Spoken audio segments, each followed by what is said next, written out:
has said it will welcome U.S. President Donald Trump's support for its plan to end imports of Russian oil and gas by 2028.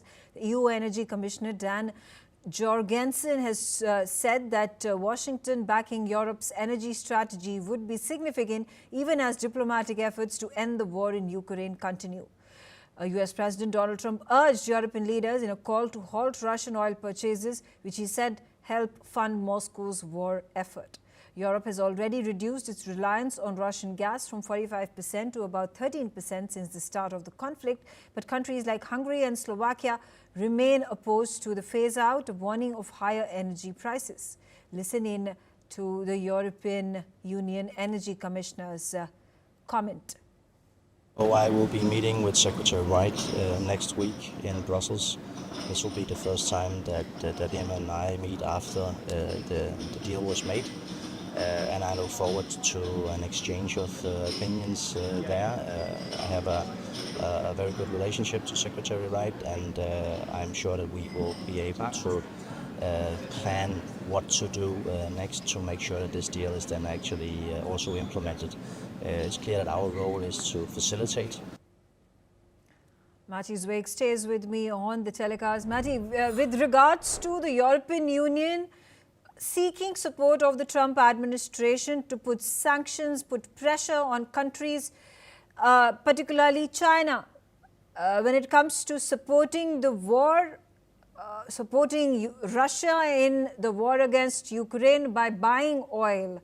How do you view these geopolitical developments that are taking place? Of course, China has put its foot down, said that it cannot be dragged into the Ukraine-Russia war. It would not be right for European Union or for United States to drag it in the Ukraine-Russia conflict, which is not of the making of China. How do you see things are going to pan out with regards to secondary sanctions or tariffs or penalties being imposed on countries that are in trade deals with Russia?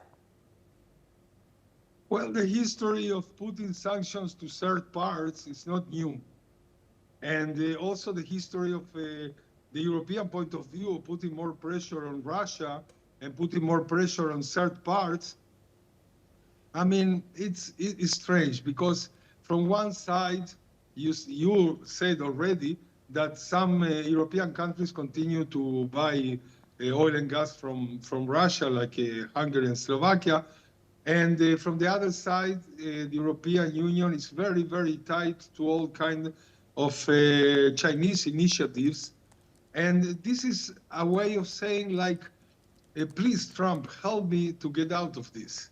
But this is not going to happen because Trump has been very clear that he's not siding with Russia, but giving a lot of opportunities to Russia to get down from the ladder and to make some kind of peace agreement so he can be and feel free of pressuring his real enemy, and he doesn't hide that is China.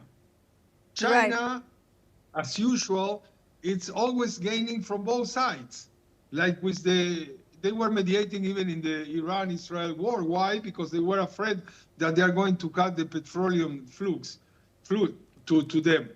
And now it's the same with this. They have a lot of also plans for infrastructure, for reconstruction for Ukraine, and they have a lot of ties with Russia, so they are in the middle of everything. To put other people against China is the only way to do it is through Trump. So right, only everything we get to the same point if Trump is going to decide that it's going to be like this, so maybe things are going to change. All right, stay on with me. Matt, there more information coming in. In fact, let's shift our focus to